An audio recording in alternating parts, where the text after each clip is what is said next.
This is Professor Nilesh Shah from JK Shah classes, and today we will be discussing the RTP for November 22 of accounts paper remember.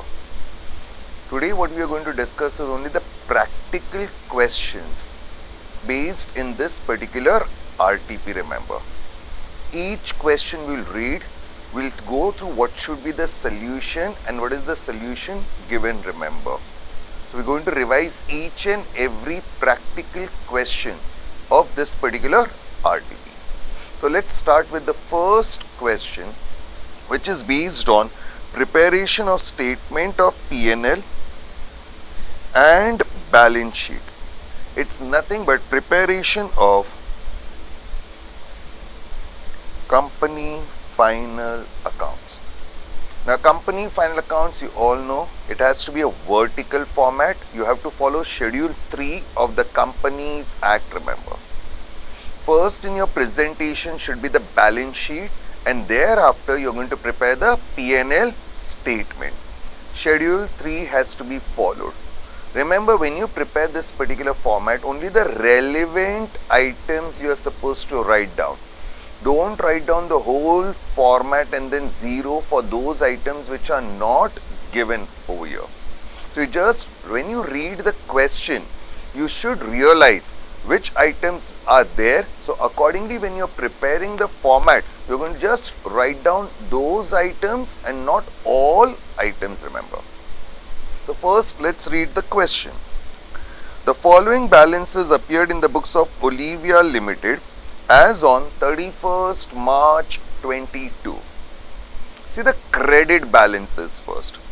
Sales. Sales is nothing but your revenue from operations. And where will this appear? In my P&L, remember. Interest represents interest income. Credit balance, remember. So again, P&L, you have other incomes after your revenue from operations. P&L, this is your opening balance. This will come in my reserves and surplus. Share capital balance sheet. Secured loans, short term as well as long term. This is secured loans taken, borrowings. So short term will come as short term borrowings and long term will come as long term borrowings. Non-current liabilities. Fixed deposits, unsecured. Again, short term will come as short term borrowings and long term will come as long term borrowings. Trade payables, one of your current liabilities, remember.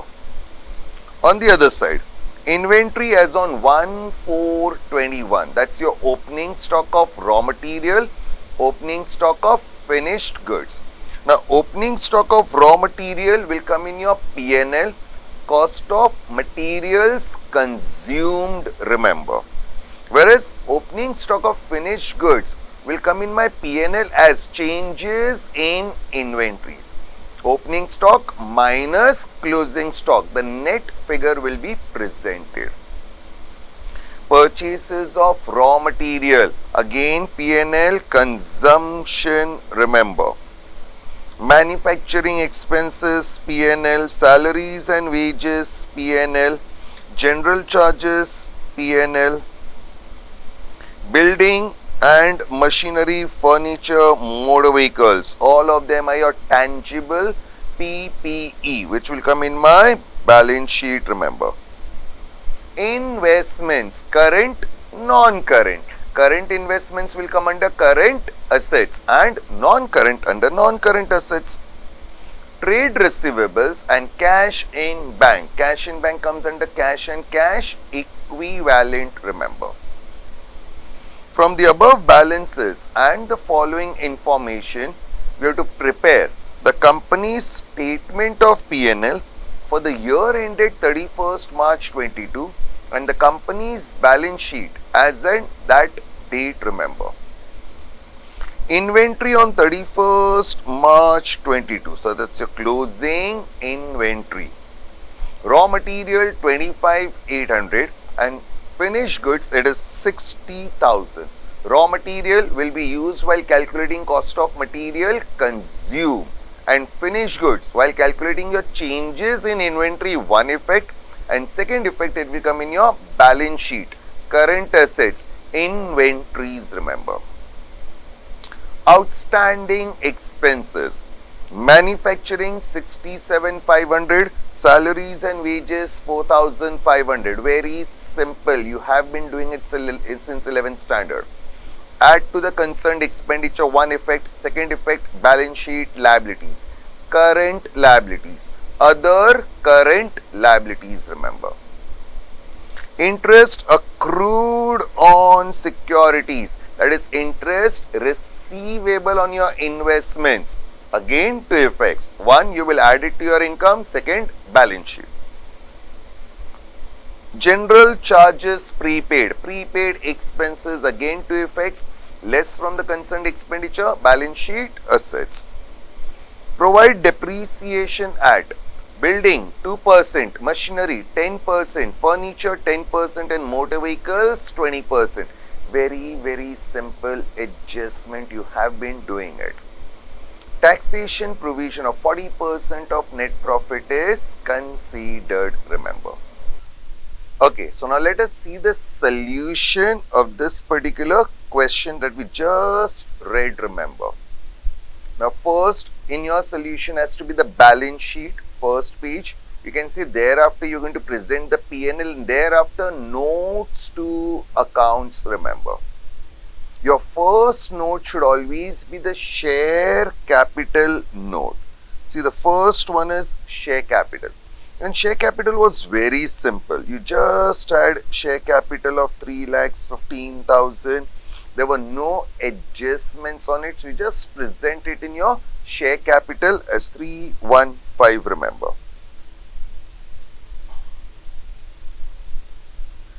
Second will be your reserves and surplus. In reserves and surplus, if you see, there is only one reserve and surplus, and that is P&L. You don't have securities, premium, general reserve and so on. So first of all, P&L balance brought forward is there. And to that we have added net profit for the year. But net profit you will come to know only when you prepare the P&L, which will be at a later stage. So for the time you can say, you can leave it blank, remember. See your note next. Long-term borrowings. Now, long-term borrowings include secured loans. Secured loans were how much? Secured loans were 21,000, remember. But there was an adjustment over there. Current maturity of long-term loan is 1,000. Current maturity means this 1,000 has to be repaid within the next 12 months, remember.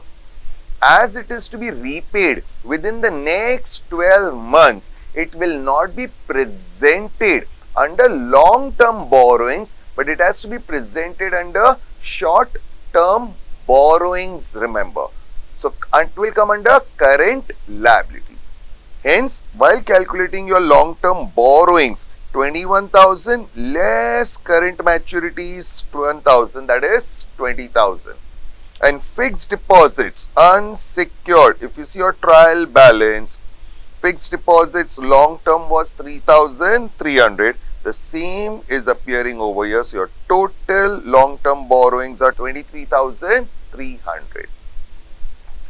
Next, short term borrowings. Short term borrowings, secured loans. If you see short term, secured was 4,500, remember.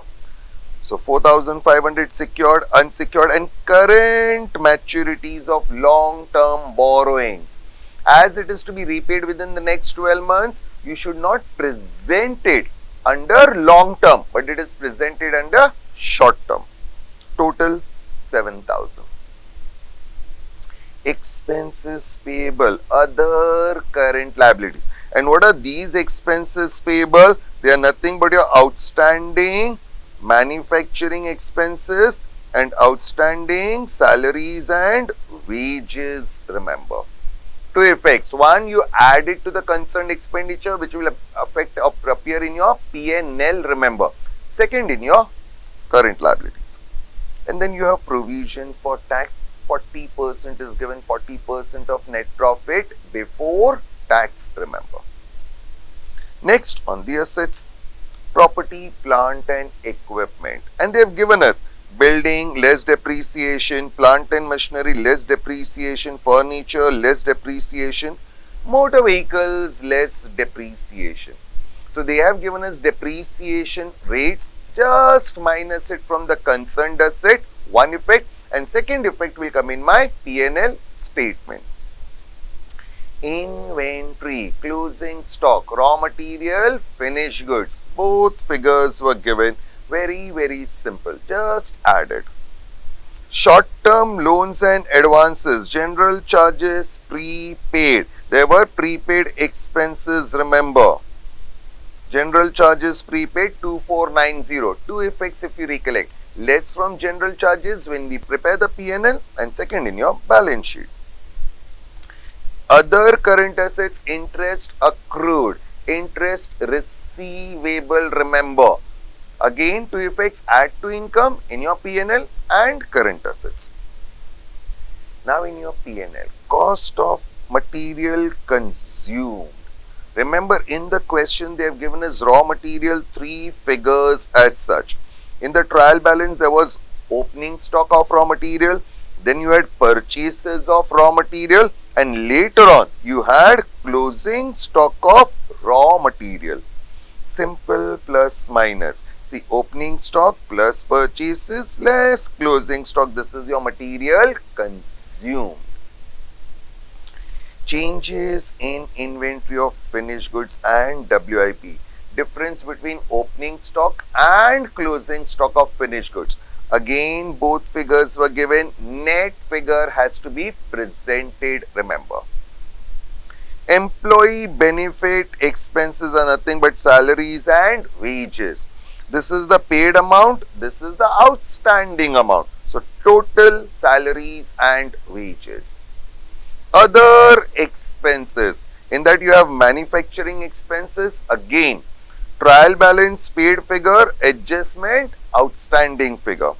General charges, paid figures and prepaid figure. You have minus it from the concerned expenses. So you get both the expenses for the year, total over year.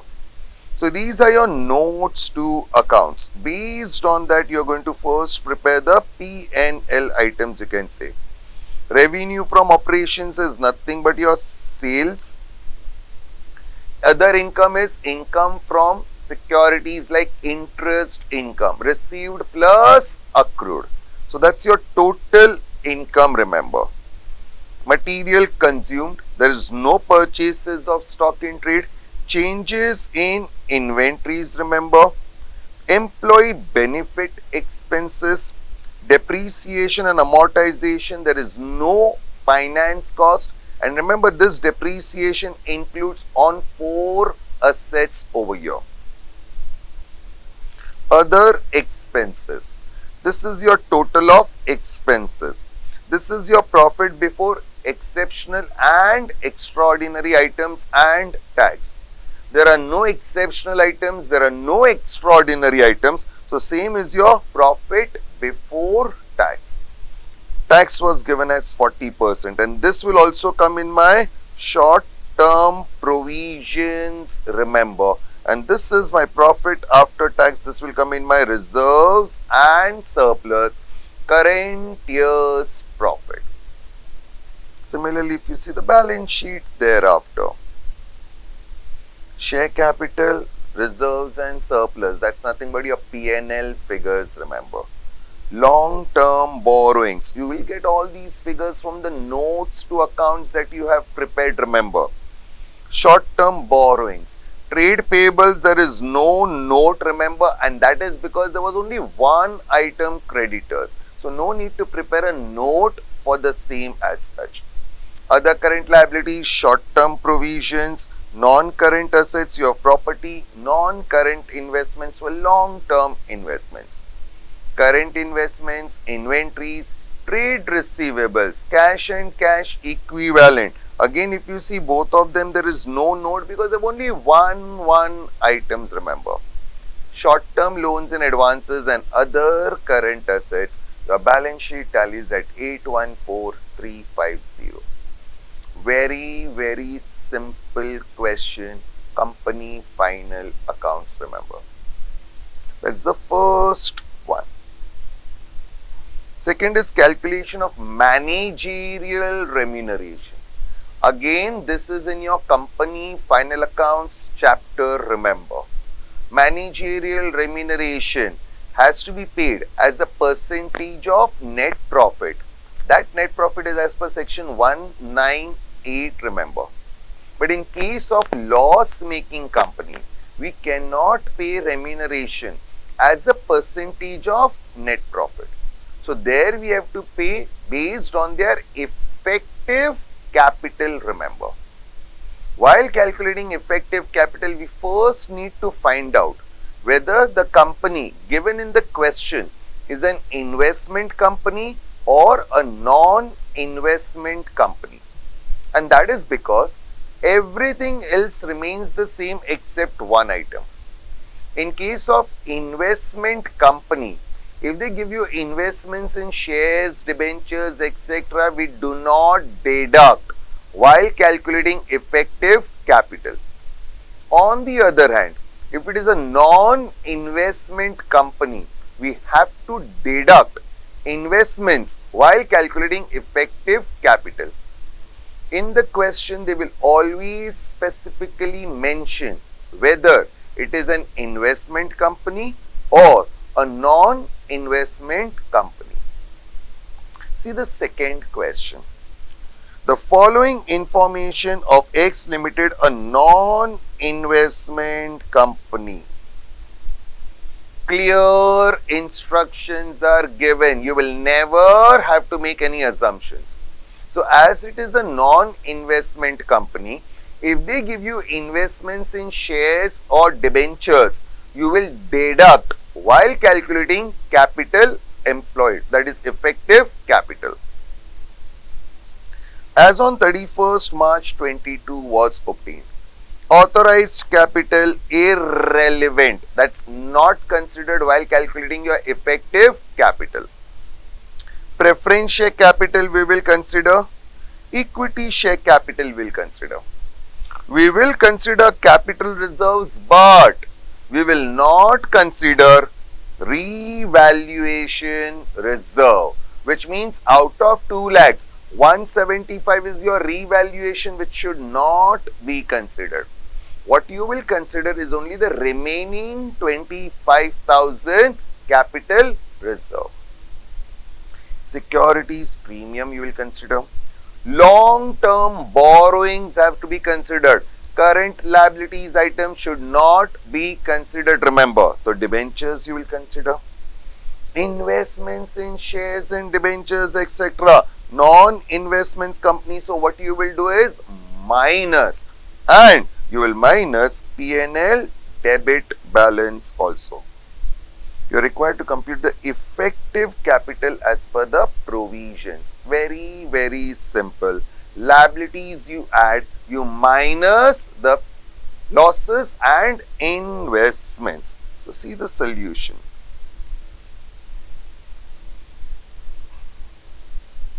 Computation of effective capital. Remember, non-investment company. It is a non-investment company. Preference share capital, equity share capital, capital reserve excluding revaluation reserve. 2 lakhs minus 175 is 25,000.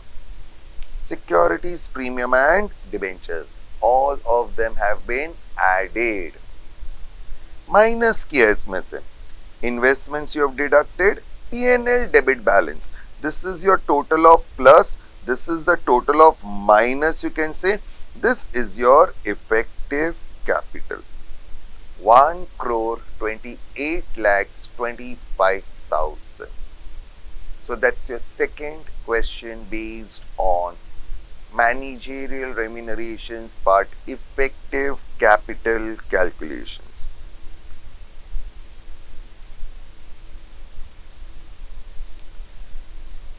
Next question is on PPI chapter. Profits prior to incorporation. In this, they will be giving you the incomes and expenses for the whole year, 12 months normally. Your job is very simple. Find out what are your incomes and expenses of the pre-period and what are your incomes and expenses of the post-period, remember. Pre-period is from the date of takeover to the date of incorporation. Post-period will be from the date of incorporation till the year ending, remember. In this, you should always first calculate two ratios. One is time ratio. How many months pre-period? How many months post-period? And second will be sales ratio. How much was your sales in the pre-period? How much was your sales in the post-period, remember. These two ratios are important for dividing your incomes and expenses. Gross profit in the absence of any information is as a percentage of sales. So GP amount you will divide it in your sales ratio, remember. Expenses, all fixed expenses has to be divided in your time ratio. All variable expenses has to be divided in your sales ratio. However, for any fixed expense, if they give you some extra information, then make use of that extra information, create a new reserve, and in that reserve ratio, you will be distributing the expenses, remember. Certain expenses only in the post period, certain expenses will be only in the pre-period, remember. So let's read the next question based on profit or loss prior to incorporation. The promoters of Shiva Limited took over on behalf of the company a running business with effect from 1st April 21. This is your date of takeover. The company got incorporated on 1st August. This is your date of incorporation. So your pre-period will be from 1st April to 1st August. That is April, May, June, July. Don't count August. Only 4 months in the pre-period. The annual accounts were made up to 31st March 22. Year ending is 31st March. My post period will be from 1st August 21 to 31st March 22. If you count the number of months, it will be 8 months, remember. So pre 4 months, post 8 months. This will help you to find out your time ratio. And can I say my time ratio in this case will be 1:2, remember. TR 4 months is to 8 months, which is 1:2. Now, the annual accounts were made up to 31st March, which revealed that the sales for the whole year totaled 24 lakhs. Whole year, full year, 12 months sales is 24 lakhs, out of which sales till 31st July 21, and 31st July 21 is your pre-period, remember, were rupees 6 lakhs. Total sales for the year 24 lakhs, pre-sales 6 lakhs. So by default, my sales for the post period will be 24 lakhs minus 6 lakhs, which is 18 lakhs. So my sales ratio will be 6 lakhs is to 18 lakhs, which is as good as 1:3, remember. So we got both the ratios. time ratio and sales ratio. Gross profit was 20%. 20% of what? 20% of sales. Do we know the sales figure? The answer is yes, 24 lakhs. Do we know the GP rate? Again, the answer is yes, 20%. So, can we calculate the GP amount? Very simple. You can use your calcs. 24 lakhs multiplied by 20%, or you have the sales for pre and post period. 6 lakhs, 18 lakhs. Calculate 20% of that. That will give you the GP for both the periods, or whatever GP you have calculated for the whole year divided in the ratio of 1:3.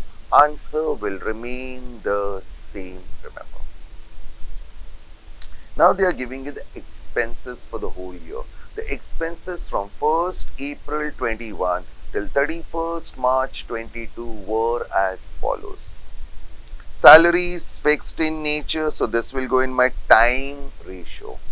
Rent, rates and insurance fixed, time ratio. Sundry office expenses fixed, time ratio. Travelers commission, it is related to sales, sales ratio. Discount allowed sales, sales ratio. Bad debts, sales ratio. Directors fees will purely come in my post column. Tax audit fees, very important, and this is where students make a mistake. Tax audit fees should always go in your sales ratio, remember. Depreciation fixed, it will go in my time ratio. And debenture interest always purely post, remember. Prepare a statement showing the calculation of profits for the pre-incorporation and post-incorporation period, remember.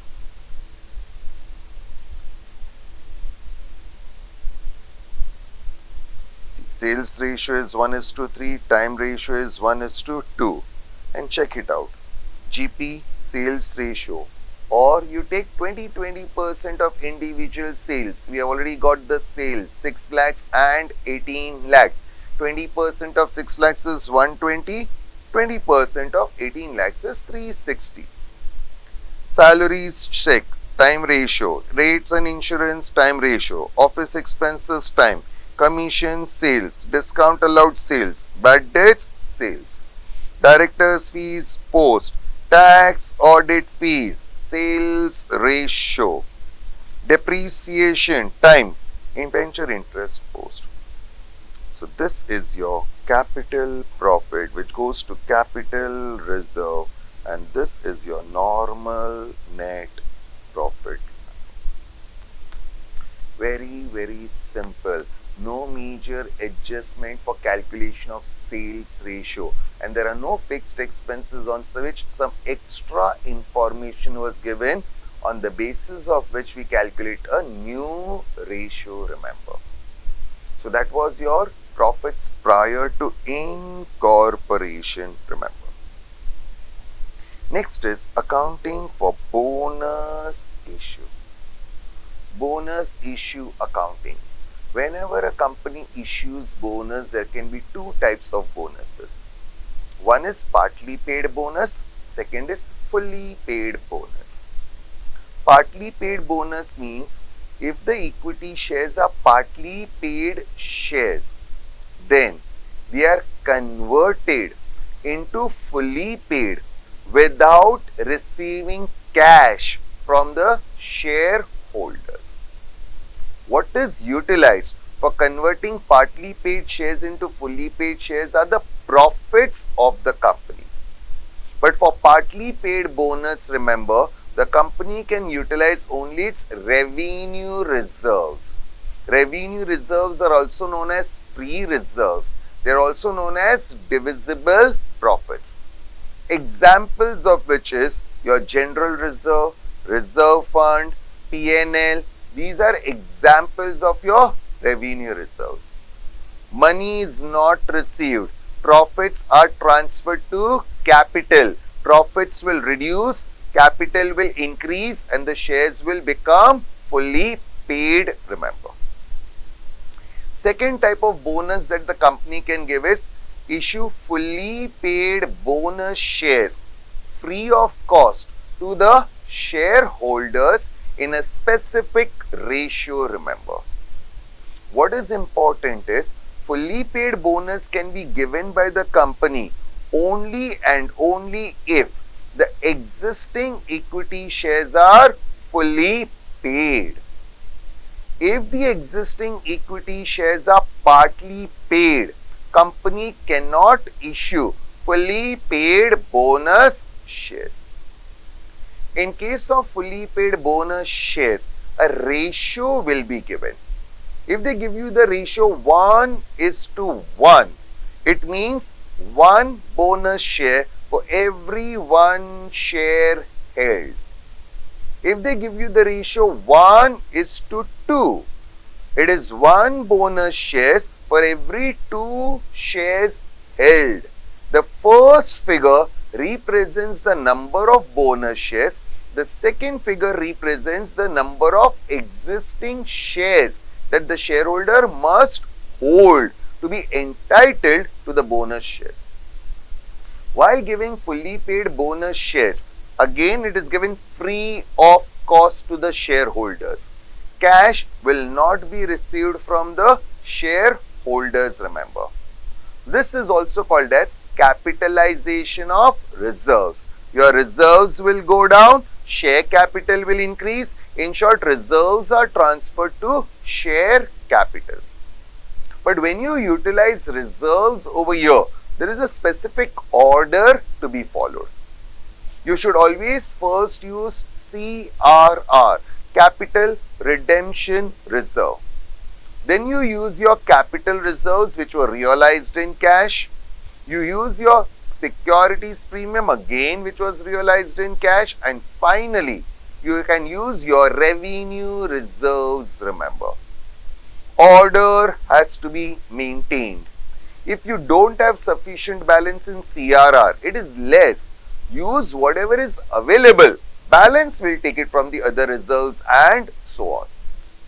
So now let's look at the questions based on bonus issue. Rise Limited. There are two parts, first and second. Rise Limited with subscribed capital of rupees 7,50,000 consisting of 75,000 equity shares of 10 each, called up 7.5 per share. Called up.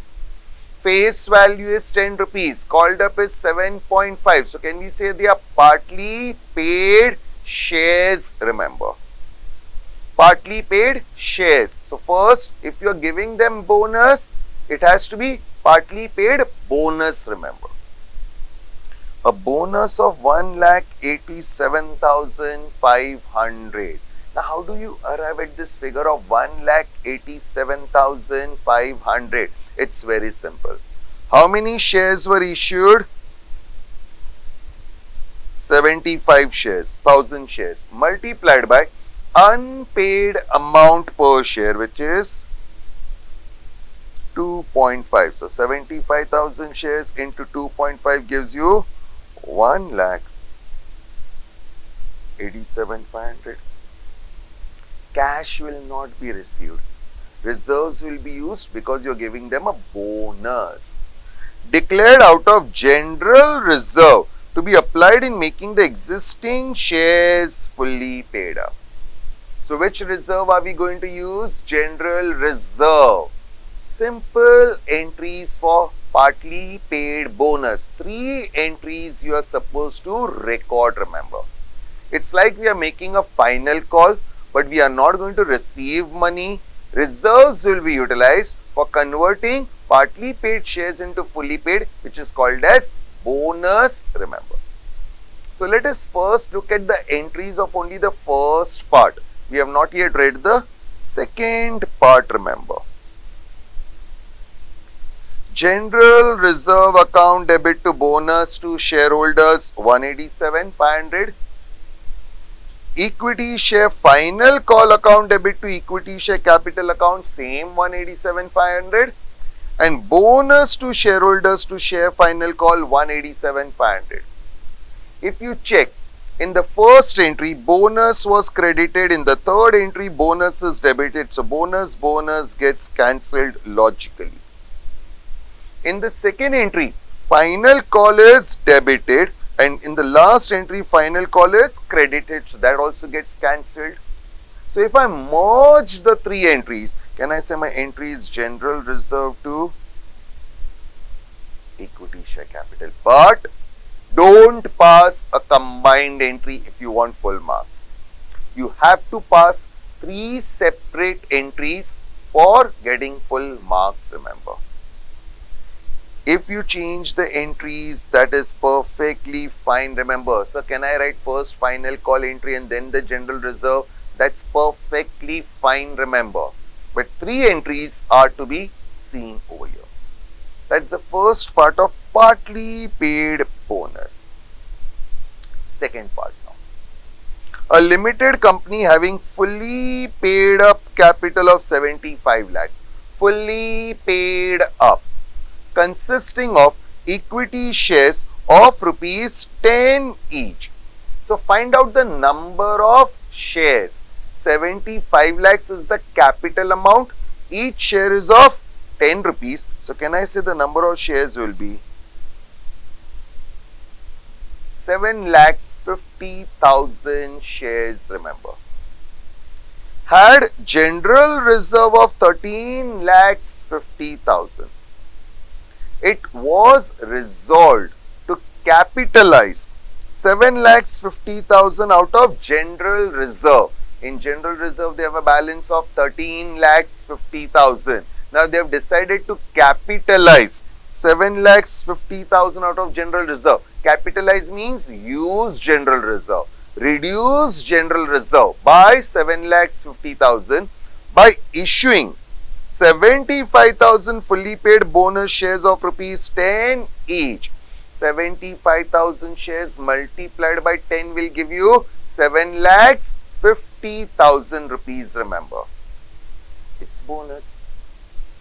Capital will increase, reserves will decrease. Each shareholder to get one such share for every 10 shares held. So bonus is in the ratio of 1:10. If you're holding 10 shares, bonus is 1 share. How many shares the shareholders were holding? 7,50,000. Simple cross multiply. Answer will be 75,000 shares which are being issued. It is out of general reserve.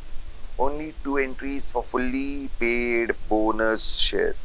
General reserve to bonus to shareholders 7,50,000 and bonus to shareholders to share capital. Again, if you see, this bonus and this bonus gets cancelled.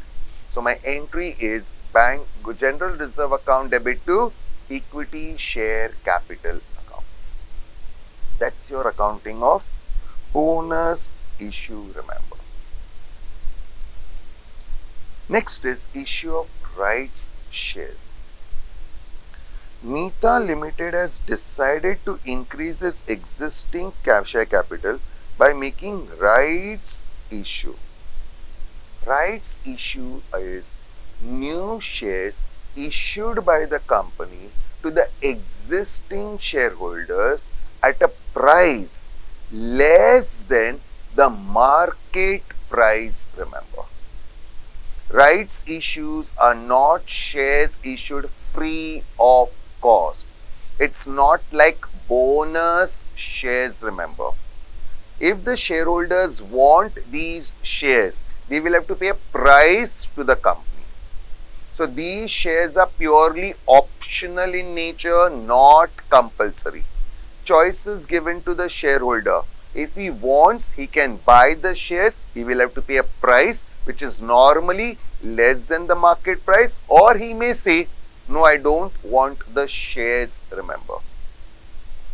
To its existing shareholders, the company is offering 1 new shares for every 2 held.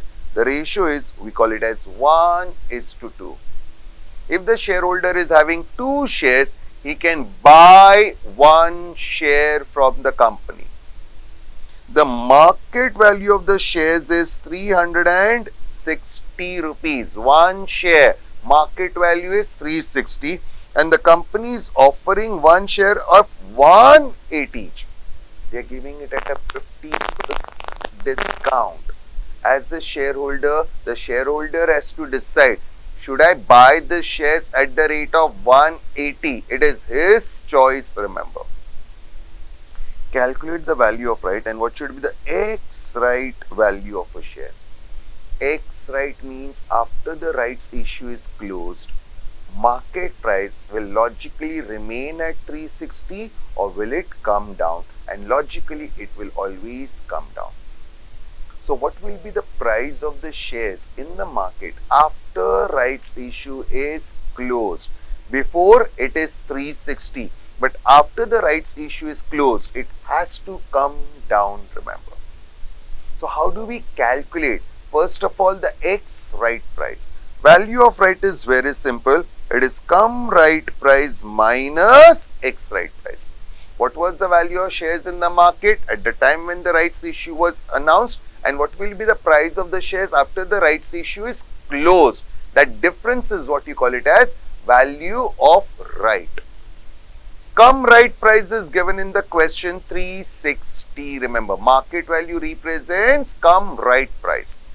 Now to get the value of right, you first need to find out the X right price. After the rights issue, what will be the price of the shares? Very simple. Formula.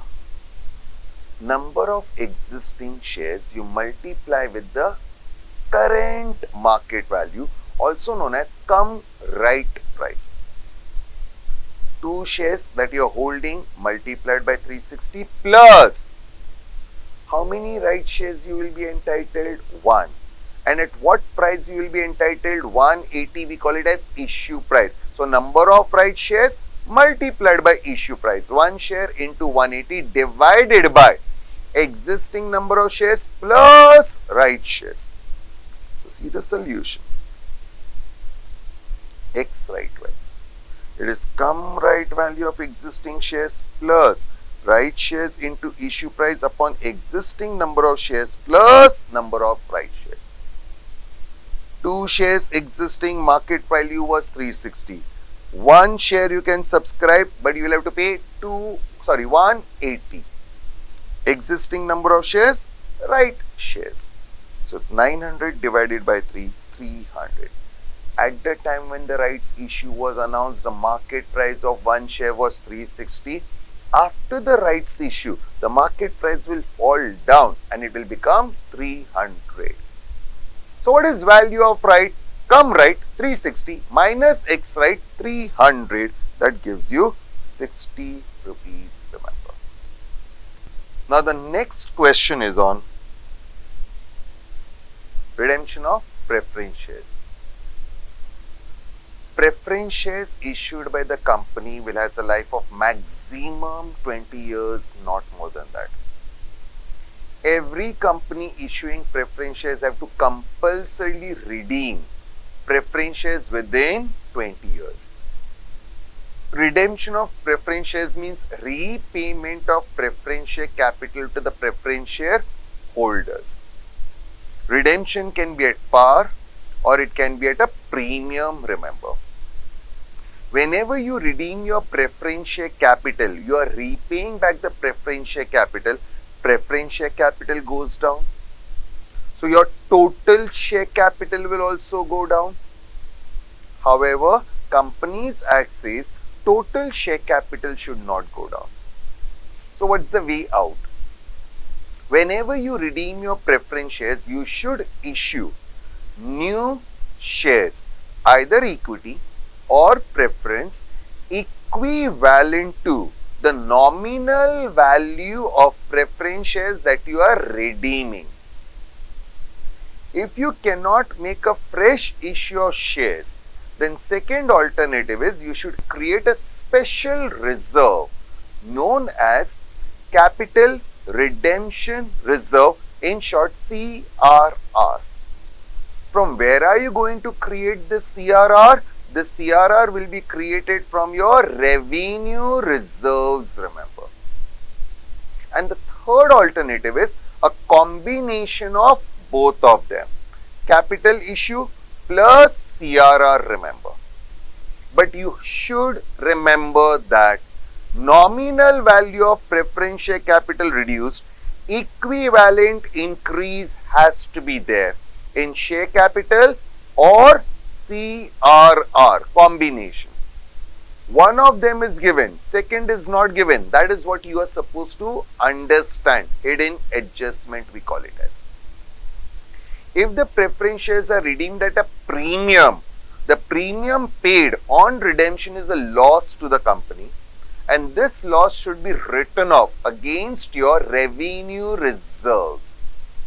However, securities premium should be utilized to write off the premium on redemption if and only if it is specifically mentioned in the question. And lastly, only fully paid preference shares can be redeemed. Partly paid preference shares cannot be redeemed, remember. So let's have a look at the question. Dheeraj Limited had 5,000 10% redeemable preference shares of 100 each, fully paid up. Preference shares are fully paid, so can we redeem? The answer is yes. 5,000 shares into 100, so the nominal value will be 5 lakhs. 5,000 multiplied by 100. So your capital is going to reduce by 5 lakh, remember. The company had to redeem these shares at a premium of 10%. 10% of 5 lakhs gives you 50,000, remember. It was decided by the company to issue the following: 40,000 equity shares of rupees 10 each at par. So that will be 4 lakh rupees. Your preference share capital is going to reduce by 5 lakhs, but equity share capital will increase by 4 lakhs. There is still a gap of 1 lakh. So by default, compulsorily, you will have to create a CRR of 1 lakh. 2012% debentures of 100 each. This is again fresh issue, but remember, this is borrowings. This is not share capital. So don't think, sir, 4 lakhs equity capital plus 2 lakhs debentures, it becomes 6 lakhs, more than 5 lakhs. Should we still create CRR? The answer is yes. Issue of debentures is not share capital because debentures comes under long-term borrowings, non-current liabilities, remember. The issue was fully subscribed and all amounts were received. This should be amounts and not accounts. The payment was duly made. The company had sufficient profits. So there is sufficient balance in general reserve and so on. Show journal entries in the books of the company. So let's look at the solution. Bank to equity share capital, that is nothing but your fresh issue of shares. Bank to debentures, fresh issue of debentures, 2,000 debentures of 100 each. 10% redeemable preference share capital account debit 5 lakhs. Premium on redemption account debit 50,000 to preference shareholders, 5 lakhs 50,000. This is the entry to decide redemption of shares at a premium. Preference shareholders to bank, we have paid the amount to them. P&L to premium on redemption of preference shares. P&L is one of your revenue reserves, 50,000. And P&L to CRR. CRR, that's capital redemption reserve, remember. Compulsory. 5 lakhs was the capital that you are redeeming. Fresh issue of equity shares is only 4 lakhs.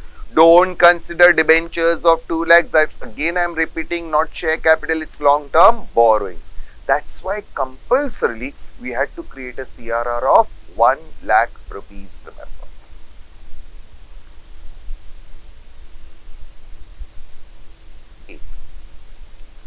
Redemption of debentures. Debentures are to be redeemed. But remember, debentures is borrowings, it is not capital. So unlike preference shares redemption, is no need compulsory rule that you should make a fresh issue of shares or you should create a CRR. Not at all required.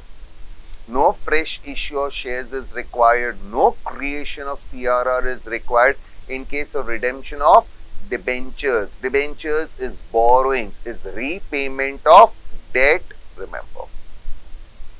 XYZ Limited has issued 12% convertible debentures of 100 each. What is important is the word convertible.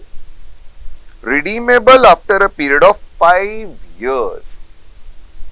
According to the terms and conditions of the issue, these debentures were redeemable at a premium of 5%. 5% extra amount is to be paid.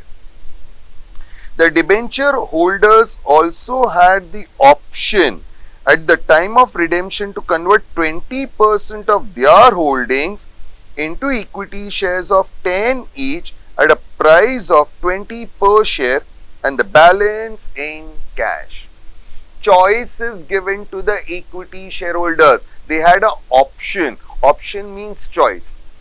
So what the company is telling the debenture holders, if you want cash, we'll give you 100% of your dues in cash, if you want cash. Second alternative is, whatever amount we are supposed to pay you, 20% of that we'll give it to you in the form of equity shares. And the balance 80% will pay the amount in cash. It's a combination of shares plus cash. Choices of the debenture holders. Company is not forcing them. You decide. If you want 100% cash, we'll give you 100% cash. If you want shares plus cash, we'll give you shares plus cash, remember. But shares only to the extent of 20%. Balance 80% will be compulsorily in cash. And the shares that we'll give you will be face value 10, but issue price will be 20 rupees. In short, the shares will be issued at a premium of 10 rupees per share. Debenture holders amounting to rupees 20,000. Remember, be careful with the wording. It's rupees 20,000. So if I ask you number of debentures, it will be 20,000 divided by 100. It gives me 200 debentures. Total how many debentures were issued? 1,000 debentures. Out of that, for people holding 200 debentures, to get their debentures converted into equity shares as per the terms of issue. So those people who were holding 200 debentures out of 1,000, they said, give us equity shares to the extent of 20% of our dues.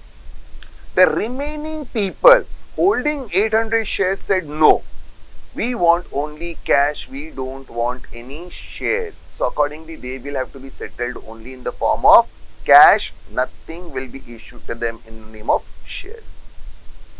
You are required to calculate the number of shares issued and cash paid for redemption of 20,000 rupees debentures.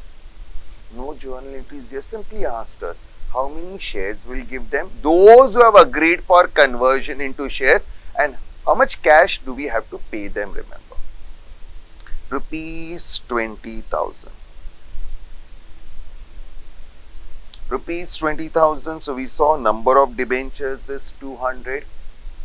20% of that will be converted into shares. So it is as good as 40 debentures will be converted into shares, and the balance 160 debentures they will be getting cash. Now 40 debentures, what will be the value? It is to be redeemed at a premium of 5%, so 105 is the value of one share. Face value 100 plus premium on redemption 5%. 5% of 100 is 5 rupees. So 40 debentures multiplied by 500 is 4,200 rupees is to be paid in the form of shares. issue price per share is 20 rupees. So how many shares? 4,200 divided by 20, that gives you 210 shares will be issued. And how much cash is to be paid? Out of 200, 40 was converted into shares, remember? So this is cash multiplied by 105. 100 rupees plus 5% premium 5 rupees. So how much cash will be paid in all? 16,800. So those people will get 210 shares plus 16,800 rupees. That's your redemption of debentures chapter. Next, investment accounts. Investment account has to be taught from the concept of an investor. An investor may invest his surplus cash in two categories of securities. Securities which carries fixed returns. It may be debentures, it may be bonds, it may be government securities. And investments which do not carry fixed returns, that's basically your equity shares, remember. Investments carrying fixed returns, debentures, bonds, etc. In this, what happens is, whenever an investor is purchasing debentures, he knows two things. What is the rate of return I will get, that is the rate of interest, and on what date I will be receiving the interest, remember. These two things are known to the investor when he is buying those securities, remember. How do we do the accounting? That is what you are supposed to learn in the books of an investor, remember. He is purchasing this in securities from the stock market. The price quoted in the stock market is either called as X interest price or cum interest price. X interest price means the price quoted does not include interest from the last interest date to the date of transaction, whereas cum interest price includes interest from the last interest date to the date of transaction, remember. Whenever you buy debentures or such securities, if any brokerage is given, brokerage is added. And brokerage should be calculated on the value at which such securities were purchased. Similarly, whenever you sell such securities, again you will have to pay brokerage. If brokerage is given, it will be deducted while calculating your sales value. Whenever the investments are sold, you are bound to make some profit or loss. And this profit or loss will be calculated as per weighted average method, remember.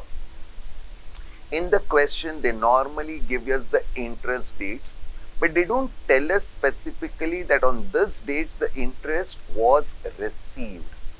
That is what you are supposed to know. It's implied. If the date of interest is given, it is implied that on that date interest was received by the investor. And finally, at the end, when you do the closing, if the market value of the investments is given, you have to compare the cost price and the market price, and valuation will be done on the basis of whatever is less or lower. So now let's look at investments accounts question. Alpha Limited, that is the name of your investor in whose books you will be maintaining investment account. Purchased 5,000 13.5% debentures of face value of 100 each of Pergot Limited, remember. Which means you have to maintain accounts in the books of Alpha Limited. Which account will you prepare? Debentures in Pergot Limited. 13.5% is the rate of interest. Face value is 100 rupees, remember. On 1st May 21, at 105 on cum interest basis. So 105 rupees includes interest from the last interest date to the date of transaction, which is 1st May, remember. The interest on these debentures is payable on 31st and 30th of March and September respectively. Interest dates are 31st March and 30th September of each year. When did you first purchase? 1st May. Come interest price. So it includes interest from the last interest date. Go in a reverse order. Before 1st May, the company had last paid interest on 31st March. Think 31st March to 1st May, it's a gap of how many months? 1 month. So 105 come interest price includes 1 month's interest. On 1st August, the company again purchased 2,500 of such debentures at 102 each, 0.5 each on cum interest basis. Again we have purchased new debentures, again cum interest price. So again it includes interest from April to July because it's purchased on 1st August. On 1st October, company sold 2,000 debentures at 103 each on X interest basis. Now this is totally irrelevant. Why? See the interest dates. It's March and September. So the last interest the company must have paid on 30th September. We are selling it on 1st October. Immediately next day, 1 day's interest is never calculated. The market value of the debentures at the close of the year was 106. You are required to prepare the investment account in debentures account in the books of Alpha Limited for the year ended 31st December 21 on average cost basis. Accounting year is calendar year, January to December. You have to prepare the accounts only till 31st December. So now let's have a look at the solution. In the books of Alpha Limited, investments in 13.5% debentures, interest payable on 31st March and 30th September. Write down the interest rates in bracket in the heading only, so that when you are solving the question, it keeps in your mind that yes, I have to receive the interest on these 2 dates, remember. Nominal value is nothing but your face value column. Amount is nothing but your cost column. So this is face value, this is cost. First working. You have purchased investments on 1st May. How much have you purchased? 5,000 debentures. That's 13.5% is the rate of interest on it, remember. So if you do this calculations,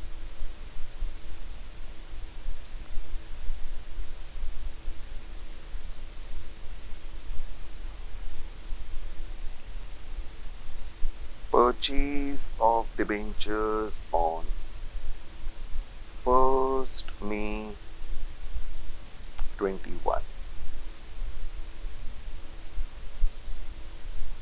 CIP. CIP stands for cum interest price. How many debentures you had purchased? 5,000 debentures into 105. 5,000 into 105 gives you 5,25,000.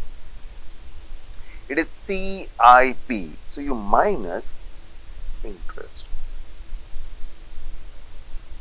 Interest is always calculated on the nominal value, face value. Please don't calculate at the price at which you purchased it. So it will be 5,000 debentures into 100 into 13.5%, but only for 1 month. April month. So 5,000 into 100 into 13.5% divided by 12. So are you getting it as 5625 minus? So what you will get is your cost 519,375. See the solution. 519,375 cost. Interest is 565. Face value 5 lakhs. First May to bank. Investments account debit to bank. Similar calculation for the next purchases. 1st August. 2,500 debentures at 102.5 come interest. So again, if I do it, purchase of debentures on 1st August 21, CIP, 2,500 debentures into 102.5. We're getting it as 256, 250, but it's CIP. So you will minus interest. Interest will be on 2,500 debentures multiplied by 100 multiplied by 13.5% into 4 months. April, May, June, July.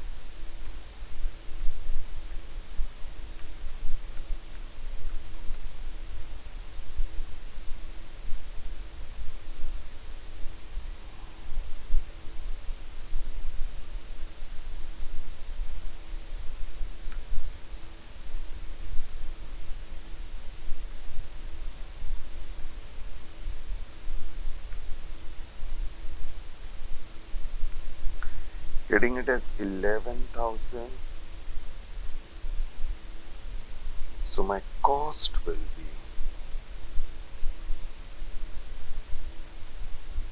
245. Check it. 245, 11 to 50, 2,50,000. 1st August. Then it will be 30th September. You will receive interest. See the working. Interest received on 30th September. How much are you holding in all? 7,50,000. On that you will receive interest for 6 months at the rate of 13.5%. If you do the calculation, 50,625 interest is received. 1st October we sold. How many debentures were sold? 2,000 debentures at 103. X interest, cum interest is irrelevant because it's sold immediately on the next day after the date of interest. So no interest calculation. But yes, whenever you sell, you're going to make some profit or loss, remember. Loss on sale of debentures. Cost of acquisition, sale price, 2,000 into 13. How do you get the cost of acquisition? Weighted average method. 519,370 and 245 is the cost of first lot, second lot. Added, divided by the number of debentures that you had purchased into the number of debentures that you sold, remember. So 519,375 plus 245 divided by 7,500 debentures into 2,000 debentures that you sold, remember. So what was the cost? 203. You sold it for how much? 206. That means you're getting extra money. That's your profit. Profit, where do we transfer it? To P&L, and this is what you record over here is your selling price. Face value of debentures sold is 2 lakhs. Year ending is 31st December, and between 1st October to 31st December there is no more journal entries or transactions. So 31st March when you close the accounts, you have to first calculate your accrued interest. Why do we have to calculate the accrued interest? Because the interest date and the year ending date is not coinciding, they are not the same. interest dates are March and September, whereas year ending is 31st December. So last interest must have been received on 30th September. October interest, November interest, December interest is due for the year, but it will not be received in the current year. It will be received in the next year on 31st March, remember. So 3 months accrued interest has to be calculated on 31st December year ending, remember. On which? On the balance debentures that you are still holding. How much debentures you are still holding? 5,50,000. So see, interest on closing debentures for the period. Accrued interest. On how much have they calculated? 550, 13.5% for 3 months, 18,563. So after rounding off, balance carried down, because that is receivable. It will be received in the next year on 31st March, remember. But they have given us the market value now. Market value given in the question was 106. So you compare it with your cost price. See, cost of debentures. It is 5,60,000. Think what will be the market value. It will be 5,500 debentures into 106. 5,500 into 106. That gives me 5,83,000. Whereas cost is 560.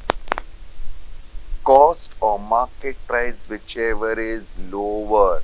Cost is 506. Sorry, 560. Market price is 583. Cost price is less than market price, so you will value them at cost price. If you value them at cost price, there is no profit or loss on valuation. However, the market value was less, then there will be something called as loss on valuation. So 560, 542 is my closing balance. This is the closing balance of face value of investments, debentures that you are still holding. This is your accrued interest, 18,563. This is your income, interest income for the year, which will be transferred to profit and loss account. So that's your investment account discussion. Now the next question is on insurance claim for loss of stock. Fire insurance claim chapter, remember. You have loss of stock and loss of profit. Here it's on loss of stock. On 27th July 22, a fire occurred in the godown of Messrs. Vijay Exports and most of the stock were destroyed. However, goods costing 5,000 could be salvaged. Salvage, saved. From the salvaged accounting records, the following information is available relating to the period 1st April to 27th July 22. Stock as per balance sheet on 1/4/22. So that's your opening stock, 63,000. Purchases are 292, which includes purchase of machinery costing 10,000. So from 192 you will minus 10,000. Wages 53, including wages paid for installation of machinery 3,000. So you will minus 3,000. Basic, simple. Sales 4,12,300. But what is important is the information given in bracket. Including. So 4,112,300 includes goods sold on approval basis amounting to rupees 40,000. So goods were sent on approval of rupees 40,000, including. So 40,000 is your SP. SP stands for selling price. No approval has been received in respect of 1/4 of the goods sold on approval. No approval is received for 1/4. Indirectly, what they are saying is 3/4 of the goods are approved, remember. Cost of goods distributed as free samples 2000. Remember, this is cost. Very good. Other information. While valuing the stock on 31st March 22, that means this particular stock, closing stock of last year, which is the opening stock of current year, rupees 1000 had been written off in respect of certain slow moving items. Slow moving items are your abnormal goods costing rupees 4000. Cost was 4000, 1000 was written off. So can I say it was valued at 3000? So this 63,000 includes 3,000, not 4,000. So you will minus 3,000 from this particular thing in the name of abnormal goods. So you write 63,000 inner column opening stock less abnormal goods 3,000, outer column 60,000. That's one way of presentation. Or you prepare two columns. One column for normal goods, one column for abnormal goods, and the final total column. Remember, different ways of presenting the same. A portion of these goods was sold in June 22 at a loss of rupees 700 on the original cost of 3,000. Original cost 3,000, sold at a loss of 700. So can I say its selling price must be 2,300? That's 3,000 minus 700. The remainder of these stocks is now worth to be its original cost. Out of original cost 4,000, 3,000 is sold out. So you still have 1,000 original cost abnormal goods, and now its value is to be considered as same as original cost. Past record shows the normal GP rate is 20%. The company had taken the fire insurance policy of rupees 55,000 with the average clause. This is your policy amount. Compute the amount of claim of stock destroyed by fire to be lost to the insurance company. Also prepare the memorandum trading account for the period 1st April to 37th July for normal and abnormal items. They are clearly telling you have to show it for normal and abnormal items, which means you have to show it in a columnar form. There will be one normal column, there will be one abnormal column, and there will be one total column on both sides of your memorandum trading account, remember. So let's see how to present that information. Memorandum trading account. See, there is one normal column, abnormal column, and total column. Now, what was your opening stock at the beginning of the year? 63,000. Does this include any abnormal goods? The answer was yes. But was included at what value? 3,000. Remember, the cost was 4,000, 1,000 was written off, so it was valued at 3,000. So 63 includes abnormal goods valued at rupees 3,000. From 63, if I remove 3,000, balance 60,000 will represent the opening stock of normal goods, good units, not abnormal goods, remember. So in my solution, to opening stock, normal 60,000, 63 minus 3, 4,000, the cost of abnormal goods. 3,000 was valued, but original cost was 4,000, total 64,000. Purchases 280, very simple. What was your purchases given? 292 minus machinery purchase 10,000 and minus cost of goods distributed as free samples 2,000. So it's 292 minus 10 minus 280. Second way around, 2,000 cost of goods distributed as free samples. Second alternative is don't deduct it from purchases. In that case, my purchases will be how much? 282. Here also it will be 282. And then you will have over here buy goods distributed as free samples. In the cost column, 2000 normal, nothing abnormal, and total column also. Two ways of presenting it. Either you deduct it from purchases or you show it on the credit side. Final solution remains the same. It's just a matter of presentation, remember. Wages, simple. 53,000 minus 3,000. Installation charges, remember. Sales. Over here. Total sales given was 4,12,300. That includes abnormal sales also, and that includes sale on approval which was not approved, remember.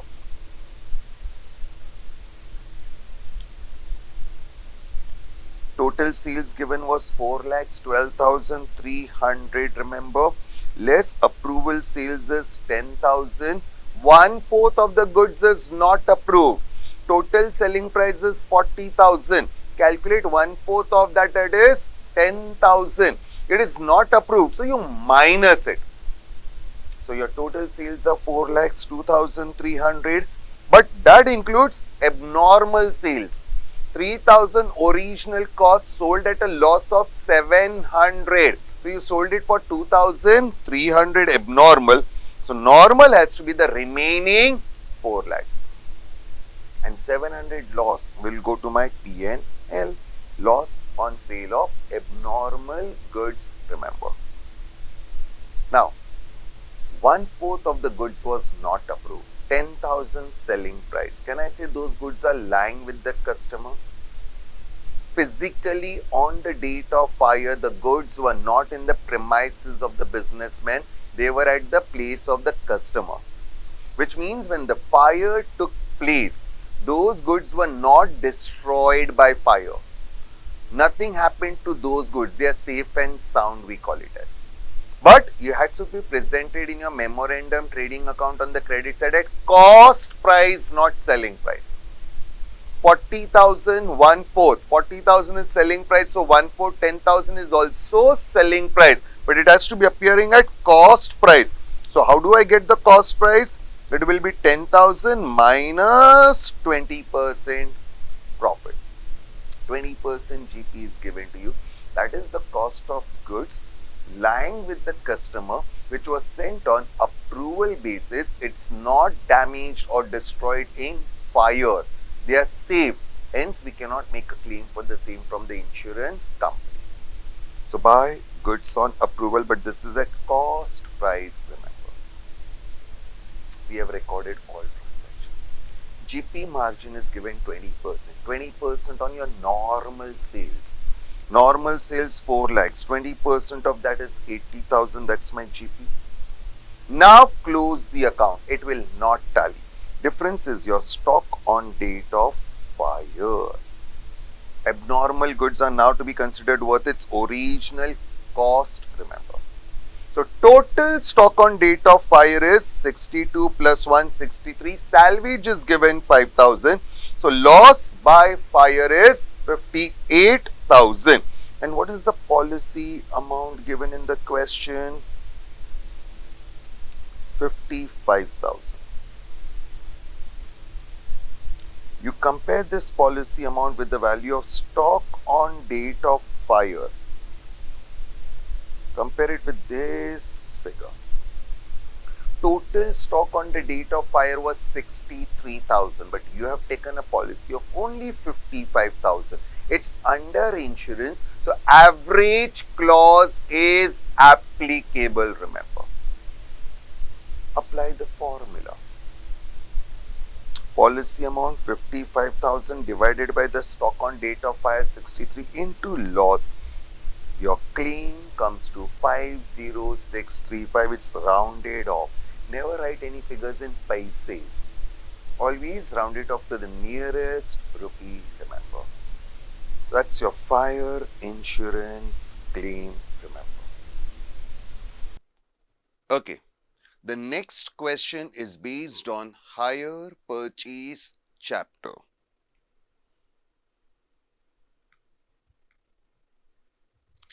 Lena Transport Limited purchase from Ethnic Motors.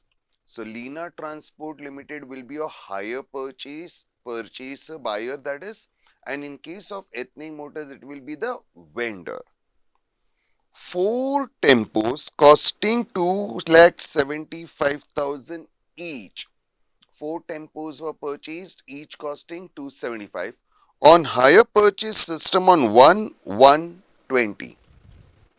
Payment was to be made rupees 2 lakhs down and the balance in 3 equal annual installments payable on 31st December 20, 31st December 21 and 31st December 22 together with interest at the rate of 12% per annum. So, annual installments at the end of each year. Lena Transport Limited, that's the buyer, charged depreciation at the rate of 10% per annum on the diminishing balance. It paid the installments due at the end of first year, that's on 31st December 20, but could not pay the next on 31st December 21. Ethnic Motors, that's the vendor, decided to take over 2 tempos and to leave the other 2 tempos with the purchaser on 1st January 22. 2 tempos are repossessed out of 4 tempos, remember. So it's a case of partial repossession. Adjusting the values of 2 tempos taken over against the amount due on 31st December 21. The tempos taken over were valued on the basis of 15% depreciation WDV method annually. Remember, the buyer was charging 10% depreciation, but at the time of repossession, the vendor revalued those 2 tempos taken over at the rate of 15% depreciation. Show the necessary accounts in the books of Lena Transport Limited, that's the buyer, for the years 20, 21 and 22, assuming the balance was paid to Ethnic Motors on 31st December 22. So the buyer paid the first installment, he could not pay the second installment. So out of 4, 2 tempos were repossessed, but he paid the third and final installment, remember. They've asked you accounts in the books of buyer. Basically 2 accounts you can say. One will be the asset account, that is your truck account you can say. Tempos account, and the second will be your Ethnic Motors account, remember. But before we look at the solution, let's prepare that particular chart. What's the cash price, what's the down payment, what will be the balance thereafter, then the interest at the rate of 12%. So what should be the first installment amount, what should be the second installment amount, and what should be the third installment amount. We'll just prepare a working to show all these figures, remember.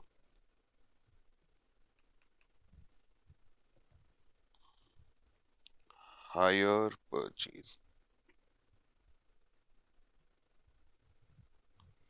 First, cash price. It is on 1/1/20. It will be 2,75,000 into 4 tempos. So 275 into 4 gives you 11 lakh rupees less down payment on the same date. It is of 2 lakhs. It's not 2 lakhs each tempo, remember. It's 2 lakh for all the tempos put together. So now my balance will be 9 lakhs. This balance has to be paid in 3 equal installments along with interest at the rate of 12% per annum. So to this we will add interest for 2020 at the rate of 12%. And 12% you will calculate of 9 lakh rupees, remember, which gives you 1 lakh 8,000. So the total will be 10 lakhs 8,000, for which there is no name, remember, less first installment. It will be paid on 31st December 20. It will be 3 lakhs plus interest, 1 lakh 8,000. So total installment will be 408. Cash price 3 lakhs. Balance was 9 lakhs in 3 equal installments. So now the balance on 1/1/21 will be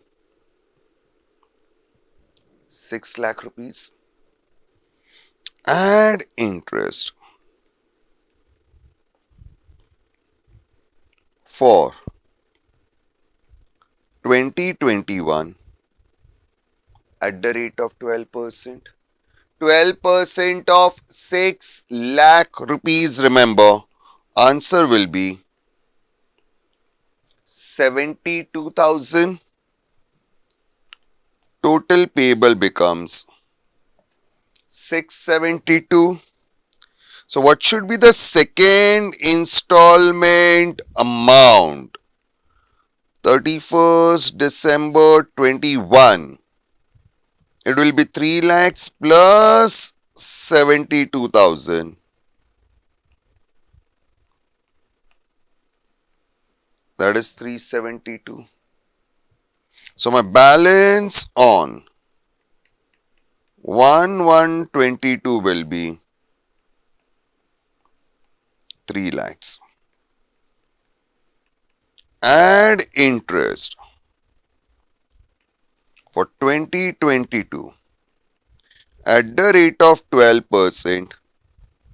12% of 3 lakhs gives me 36,000. So the total becomes 336 less third and final installment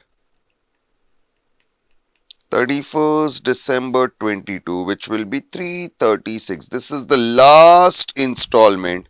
So balance thereafter has to be 0, remember. That's your basic working.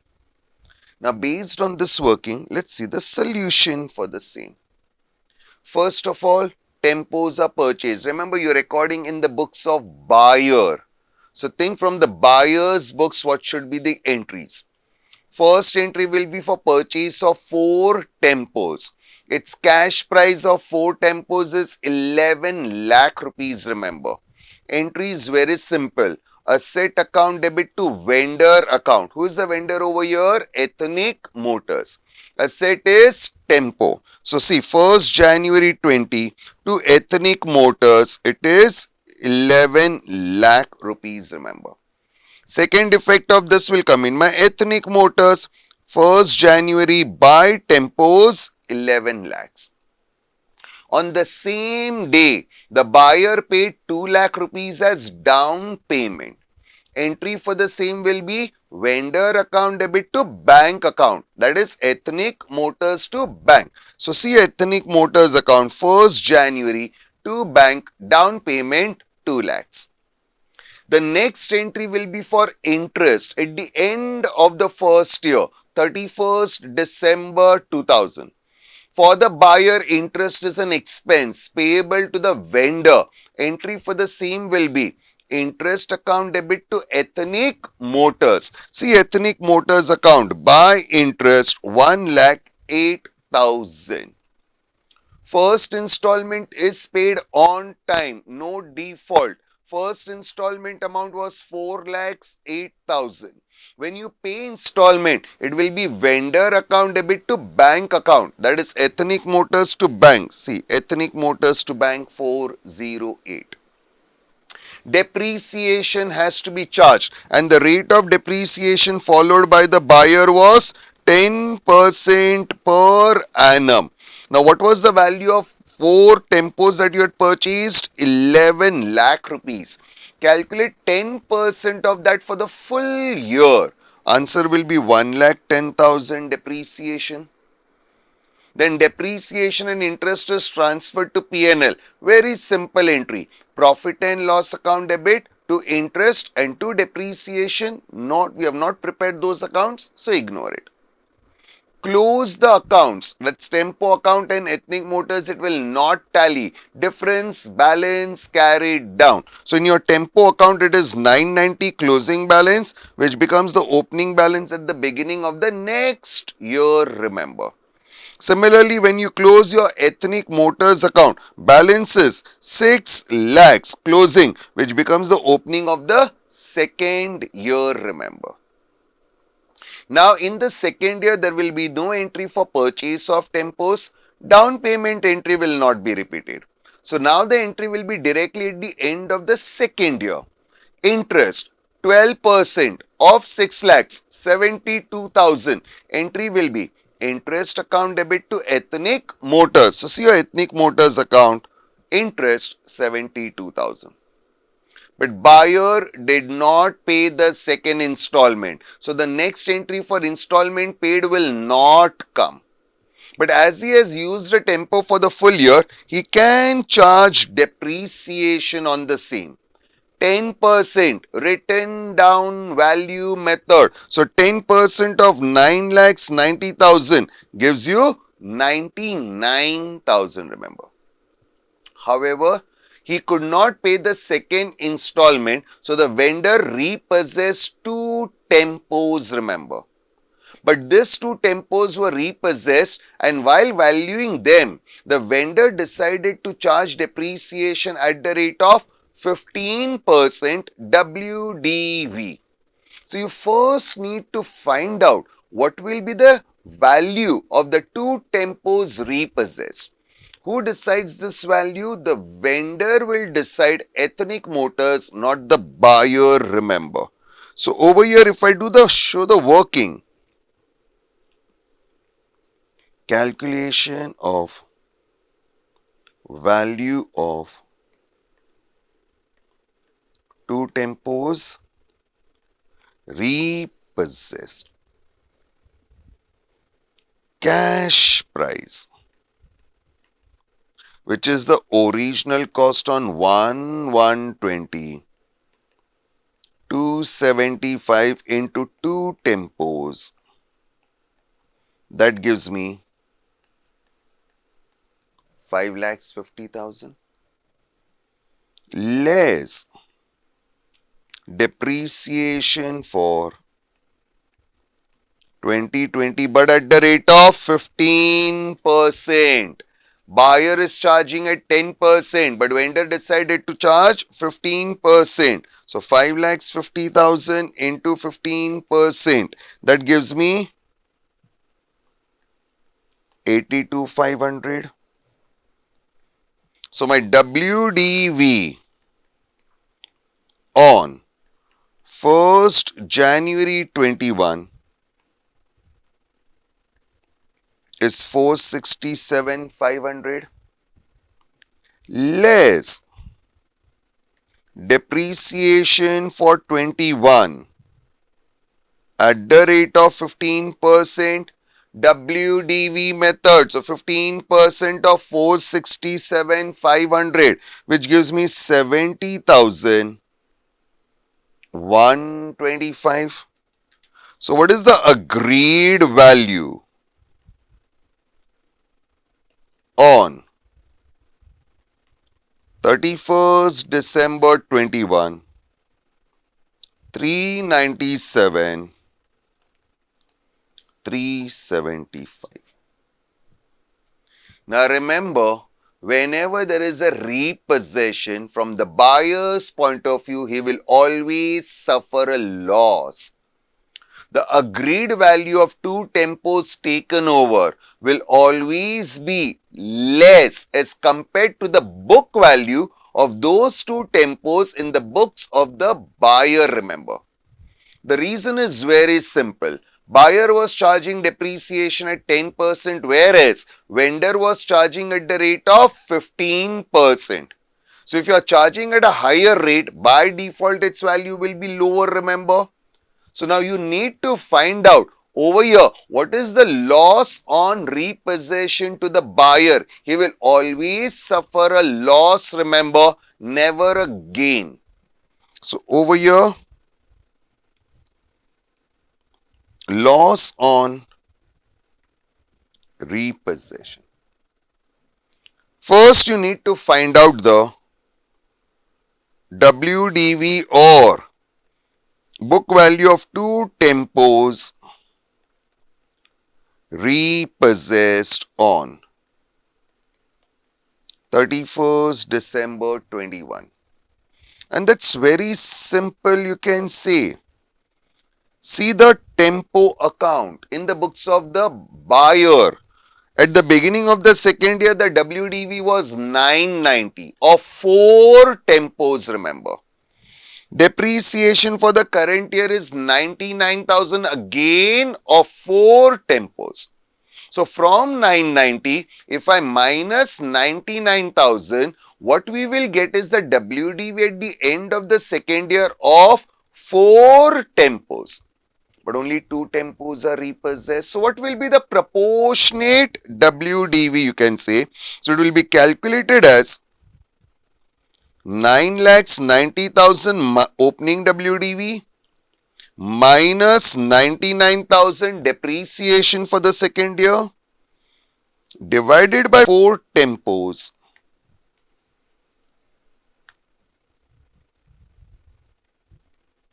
and multiplied by 2 tempos. So let's do that. 990 minus 99,000 divided by 2. The answer is 445,500.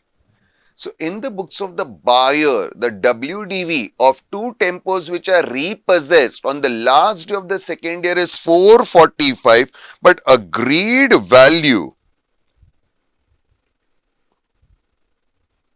is 397,375. So the loss on repossession will be 48,125. Now accounting part. 2 tempos are repossessed, vendor takes over. Entry in the books of the buyer will be vendor account debit to tempo account. So see Ethnic Motors, 2 tempo, agreed value 397,375, and see in the books of the buyer, tempo account by Ethnic Motors 397,375.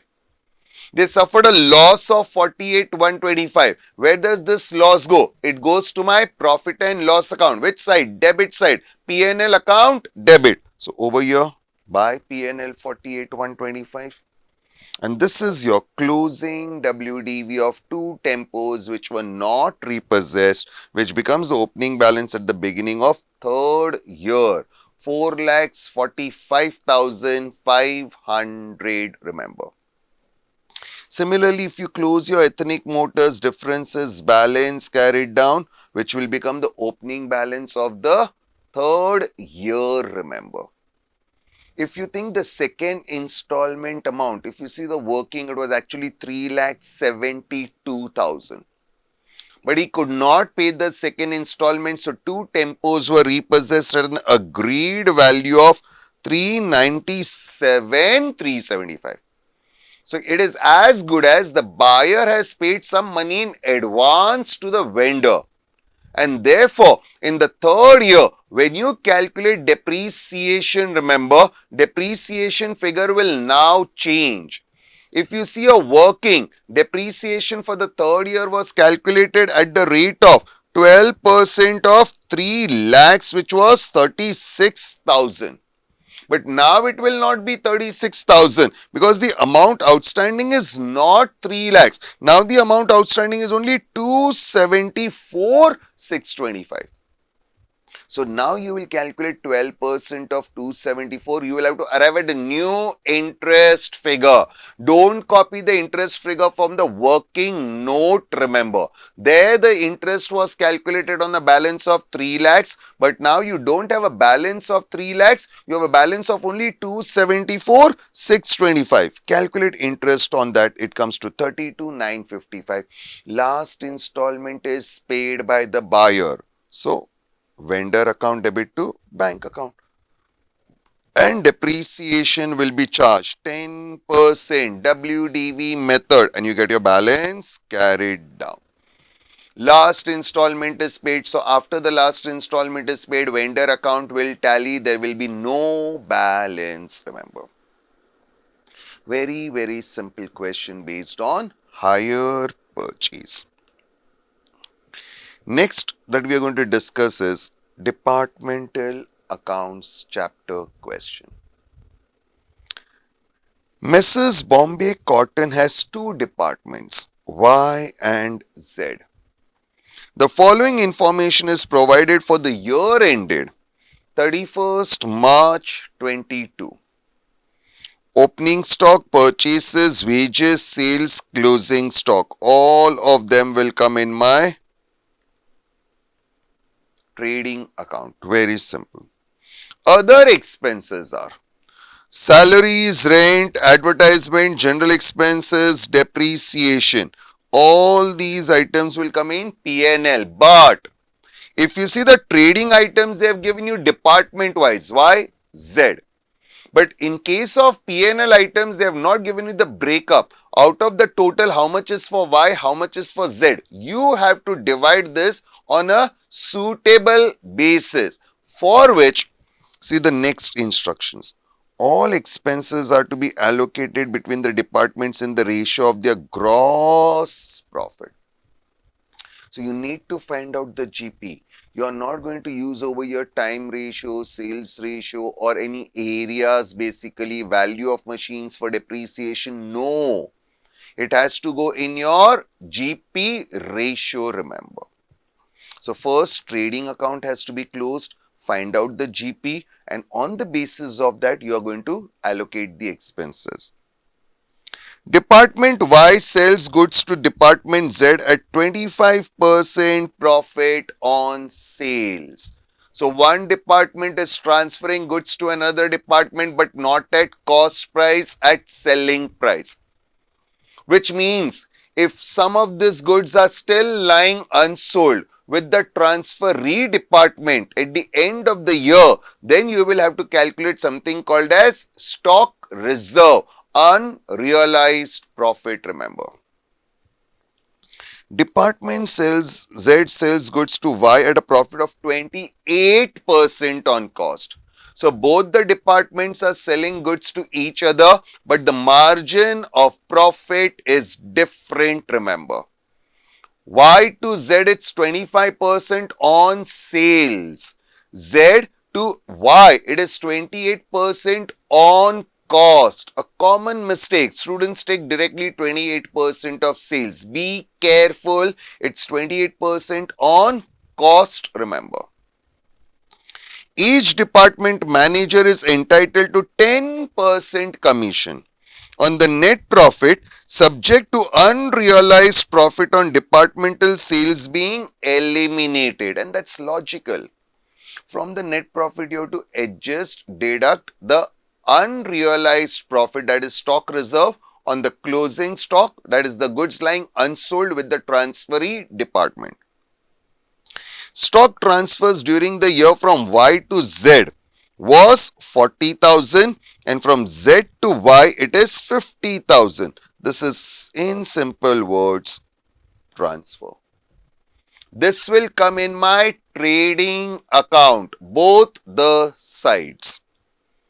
Closing stock includes transfer from Y to Z 12,000 and from Z to Y 21,200.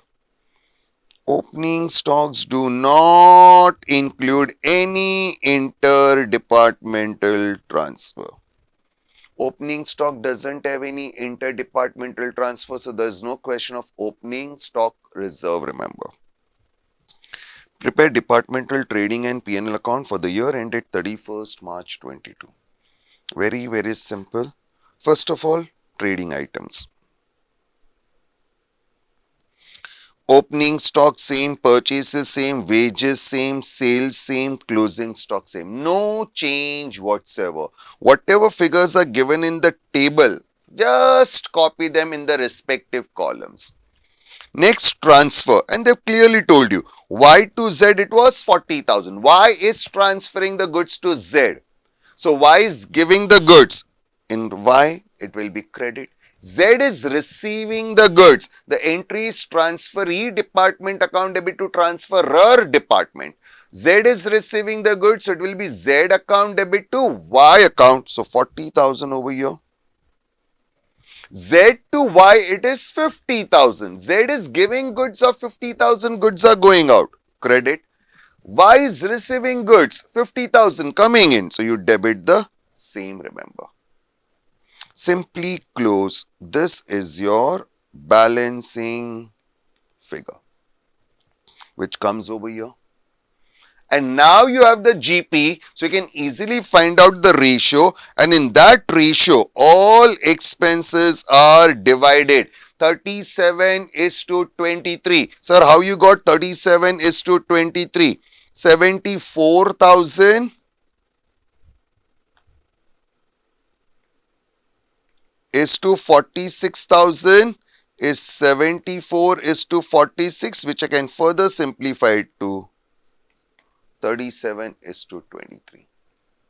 Simply divide the expenses in this ratio. What you will get is your net profit carried down, which comes to the third part.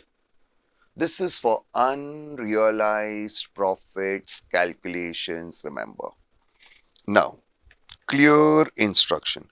Closing stock includes transfer from Y to Z 12,000.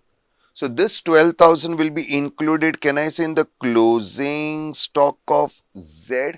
Y to Z. Z is receiving. So over here it is included in the closing stock of Z. But it includes profit of which department? Y.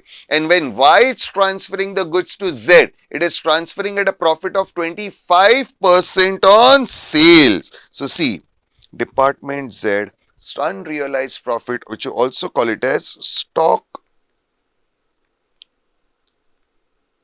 reserve. 3,000, 25% of 12,000, remember. And in case of Z to Y, it is 28% on cost, remember. So over here, this 21,200 is included in the closing stock of Y, remember. But 28% on cost, be careful. So over here, how do we calculate? See, 21,200 into 28 by 128. So the answer is 4637.5, rounded off to 4638. Unrealized profit, you have to reduce the profit. Now remember, 4638 will have to be deducted from the Z's column. Why Z column? Because Z had transferred the goods to Y. So who had charged profit? Z. Who has earned profit? Z. So it's included in the GP of which department? Z. Hence, it has to be eliminated from Z's column, remember, 4638. Similarly, this 3,000, who had sent the goods to whom? Y had sent the goods to Z. So it's included in the closing stock of Z. But remember, Y had charged a profit. Y had earned the profit. So it's included in the GP of Y. So it has to be eliminated from the profits of Y, remember, 3,000. And then calculate the manager's commission. Very simple. 22,000 was the net profit of Y department. 22,200 minus 3,000, that is the unrealized profit. So the answer will be 19,200. Of that, 10% is 1920, which you can see it over here. Same way, second department, 13,800 minus 4638. So 13,800 minus 4638 will give me 9162. Of this, 10% is 916. And then close, you get the balance net profit of both the departments. That's how you solve departmental accounts, remember. Next is branches. Branches, you have dependent branch, you have independent branch, you have foreign branch, and so on. Here the question is based on foreign branch. And in foreign branch, if you recollect, there are basically two types of branch. One is integral, one is non-integral. It will always be mentioned in the question whether the branch is an integral, foreign branch is an integral branch or non-integral, remember. So now let's look at the question based on foreign branch. Messrs.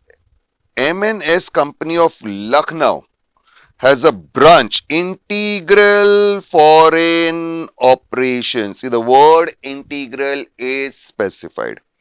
In Canberra, Australia. HO in India, branch in Australia. As on 31st March 22, the following ledger balances have been extracted from the books of Lucknow office and Canberra, that is HO and branch, remember. Lucknow office is HO, Canberra is branch, figures in thousands of rupees and thousands of Australian dollars. Capital and reserves only in the books of HO, not in the books of branch. Land again only HO, building again HO, cost it is, and provision for depreciation is given. Plant and machinery is there in both the places, HO as well as branch, again at cost. You have PFD. Debtors, creditors, stock on 1/4/21 opening. Branch stock reserve, that's opening stock reserve. Cash and bank balances, purchases and sales, goods sent to branch, managing partner's salary, wages and salary, rent, office expenses, commission, branch or HO current account. Now, in case of foreign branch, what you will have to do is, the figures are given in Australian dollars, thousands, which you have to convert it into Indian rupees with the help of exchange rate, remember. Now, if you go by the items, it is an integral operation, remember. So, your fixed assets will be converted at the rate prevailing on the date when they had purchased those fixed assets, remember. Debtors and creditors, balance sheet items, so closing rate will take. Cash and bank balance, again closing. Purchases and sales will be average. So this is closing, this is closing, this is average. Goods sent to branch, same amount will be converted. No exchange rate. Managing partner's salary is only in HO. It is not there in branch. So there is no question of conversion. Wages and salaries will be average. It's a revenue item, remember. Rent, average. Office expenses, average. Commission receipts will again be average. Branch HO in a current account, you don't convert it using any exchange rate. Whatever value of branch appears in the books of HO, same will be the converted value. So what is left is opening stock. This will go on the basis of opening rate, remember. Plant and machinery, asset purchase date rate. And see, they have given us the rates. The following information is also available. Stock on 31st March 22. Closing stock is given. Branch closing stock is 3125. All stock are out of purchases made at abroad. So closing stock of branch does not include any goods which were sent by HO. All closing stock of branch represents local purchases, that is the goods which were purchased within Australia. It does not include any goods sent by the HO, remember. HO always sends goods to branch at cost plus 25% invoice price. Provision is to be made for doubtful debts at 5% and 5% you will calculate of which figure? 5% will be calculated of debtors and debtors given to us in the trial balance. Depreciation is to be provided on building at 10% and plant and machinery 20% written down value. In the trial balance, original cost is given, PFD is given. Original cost minus PFD gives you WDV, remember. On that, you have to apply 10% and 20%. Conversion rates are given. Opening rate 50, closing rate is 53, average is 51 and for fixed assets it was 46. You have to prepare trading and P&L account for the year ended 31st March 22 showing to the extent possible HO results and branch results separately, columnar trading and P&L. But before you prepare the trading and P&L, you first need to prepare the converted trial balance of the branch. It's given in dollars. You have to convert it into reporting currency, that is Indian rupees, with the help of exchange rates given. Opening 50, closing 53, average is 51, fixed assets is 46. So see your converted trial balance. Plant and machinery 46. So provision for depreciation on plant and machinery also 46. Trade receivables and payables, that's debtors and creditors 53, closing rate. Opening stock 50, opening rate. Cash and bank balance 53, closing. Purchases and sales average. Goods received from HO is never converted on any specific rate. Find out what was the value of goods sent to branch in the books of HO. Same amount has to be converted or used, actual. Wages and salaries average 51. Rent average 51. Office expenses 51. Commission receipts 51. These are all incomes and expenses P&L items. HO current account, again you have to take the figure of branch account appearing in the books of HO. Find out in the books of HO branch account is having a balance of how much, and that was what you have to consider. Balancing figure, foreign exchange loss which will be charged to P&L. Converted trial balance never tallies. You will always have a difference. In this case, it's in the debit columns, it's a loss. Had it been in a credit column, it would have been gain. See the trading P&L, simple. Opening stock, purchases, goods received, wages, sales, goods sent, closing stock. Everything was given. You just have to write it in the proper column. Close it, balancing figure GP, which comes down by gross profit brought down. P&L items, rent, office expenses, commission receipts. RDD 5% of debtors, and you have the debtors figure, remember, in the converted trial balance. See here you have trade receivables, HO branch. This was in dollars and this is in rupee is converted. So of 3180, 5%, and HO you already have the debtors figure 280 of that 5%.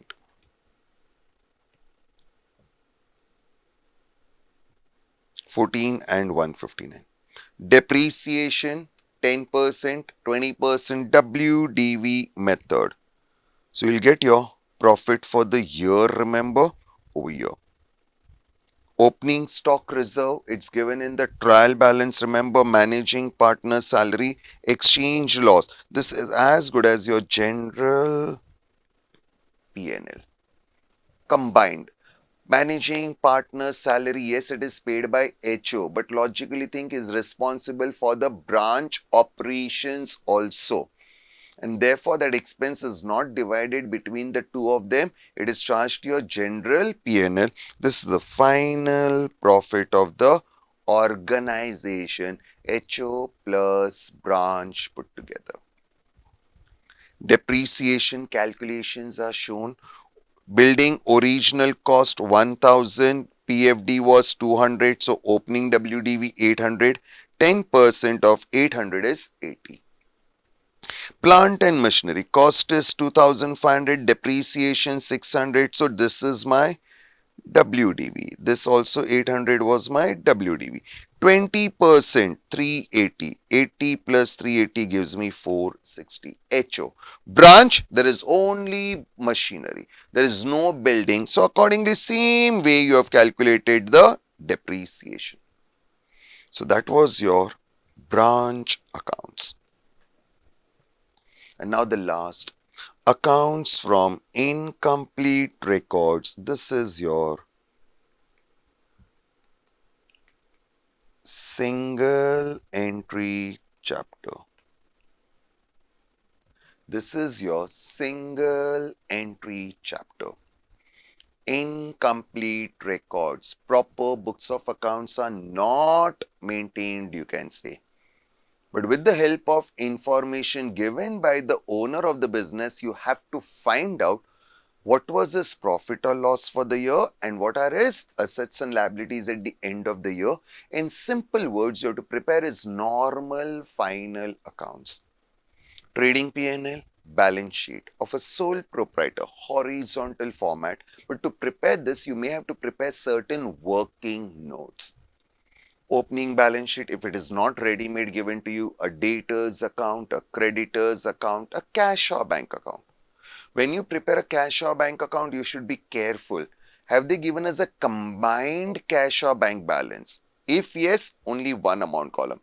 If they give you separately, cash in hand was this much, cash at bank was this much, then when you prepare a cash or bank account, it will have two amount columns on each side, remember.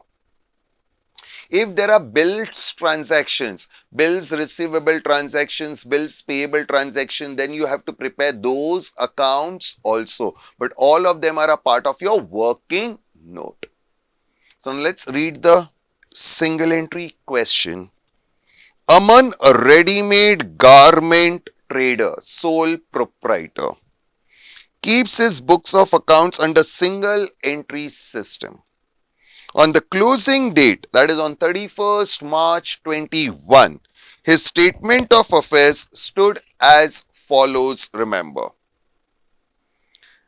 Equity and liabilities, Aman's capital, loan, creditors.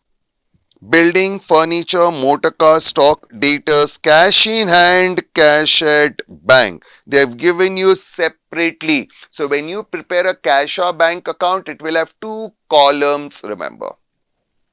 Opening balance sheet is ready-made given to you. This is the closing date of 31st March 21. So can I say it is as good as 1st April 21's opening balance sheet? As opening balance sheet is ready-made given to you, one working note is reduced. You don't have to prepare opening balance sheet as a working note now. Riots occurred and a fire broke out on the evening of 31st March 22, last day of the year. Remember, the opening balance sheet is 1/4/21. The year will end on 31st March 22, destroying the books of accounts. On that day, the cashier had absconded with the available cash. Whatever cash was there in the cash box, cashier took it and ran away. You are furnished with the following information. Sales for the year ended 31st March 22, current year, were 20% higher than the previous year's sales.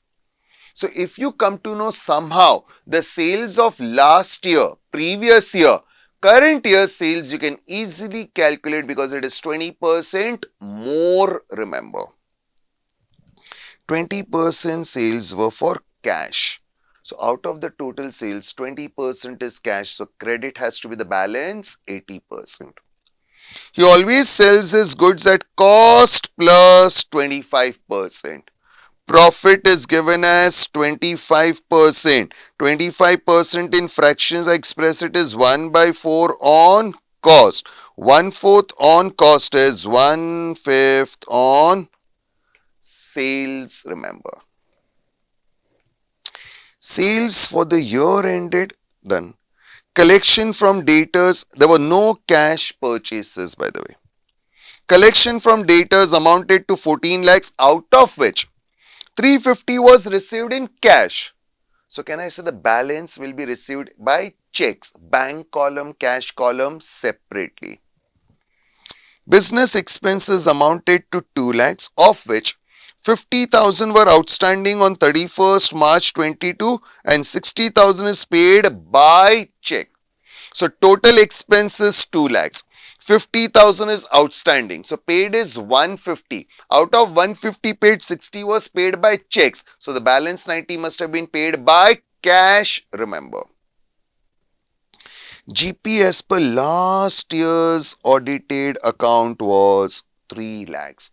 So can we find out last year's sales? And how will you do it? It will be 3 lakhs divided by 20%. Why 20%? Because GP is 1/5 on sales. 1/5 is as good as 20%, remember. So over here, can I say the answer will be 3 lakhs divided by 20%. 15 lakhs was your sales of last year. But current year sales will be 20% higher. So accordingly add 20%. 15 lakhs plus 20% gives you 18 lakhs sales for the current year. Of which 20% is for cash. 20% of 18 lakhs will give you 360 balance credit sales. Very, very simple calculations, remember. Provide depreciation on building and furniture at 5% each and motor car 20%. His private records and the bank passbook disclose the following transactions for the year 21-22. Payment to creditors by checks, bank column. Personal drawings by checks, bank column. Repairs paid by cash. Traveling expenses, cash. Cash deposited in bank and cash withdrawn from bank. Both of them are your contra entries, remember. It will appear on both the sides of your cash or bank account. The stock level was maintained at rupees 3 lakhs all throughout the year. In simple words, this is your closing stock. The amount defalcated by the cashier, defalcated means stolen, is to be written off to profit and loss account. So this is loss by theft. Cash is gone. Second effect will come in my P&L account, debit side, remember. See, sales 18 lakhs. We discussed now last year's sales is 15 lakhs. 20% more. 15 lakhs plus 20% is 18 lakhs. Closing stock 3 lakhs given. Opening stock is available. GP you can easily calculate 20% of sales. So this is your balancing figure. You have the opening stock, you calculated the sales, you have been given the closing stock, GP rate is given, so you can calculate the gross profit amount. Purchases figure was not given, so that's your balancing figure. Business expenses given, repairs given. This is GP brought down. Depreciation of 3 assets percentages are given. Traveling expenses, loss by theft. This was the balancing figure of your cash column, remember. So this is your net profit. See your cash or bank account. Creditors check, business expenses check and cash, repairs is cash, balance brought down given, collection from debtors both cash and check is given, sales, cash sales you can easily find out 20% of total sales 360. This is your contra entries, remember. Drawings given, contra entries, there's both of them. Traveling expenses in cash, drawings by check, balance carried down of bank. This was not tallying. 20,000 was the cash when the riots took place and the cashier ran away with 20,000 cash, which is a loss which has to be written off to P&L. They've clearly told us. Accordingly, this 20,000 comes. Assets information, very simple. Remember, closing stock given, debtors, you will get it from the debtors account, remember, because in debtors account, if you see, you have the opening balance, you have the sales, you have the amount received, this becomes your balancing figure. Similarly, creditors, you have this, you have this, you have the purchases from your trading account, so automatically this becomes your balancing figure, remember. So in my balance sheet, bank balance is there, loan same, creditors you got it, outstanding business expenses, opening capital is there given in the question, net profit you have calculated, drawings is given, this is also to be calculated. Your balance sheet tallies at 1158,250. Very simple question. Just follow the two effects concept. Opening balance sheet items, only one effect because one effect is already given in the opening balance sheet, which is ready-made given to you, remember. Otherwise, all other transactions simply give two effects. Basic 11 standard knowledge, journal entries you are supposed to know in this particular chapter. So with that, we have discussed all questions, practical questions of accounts RTP November 22. Okay, all the best for your exams.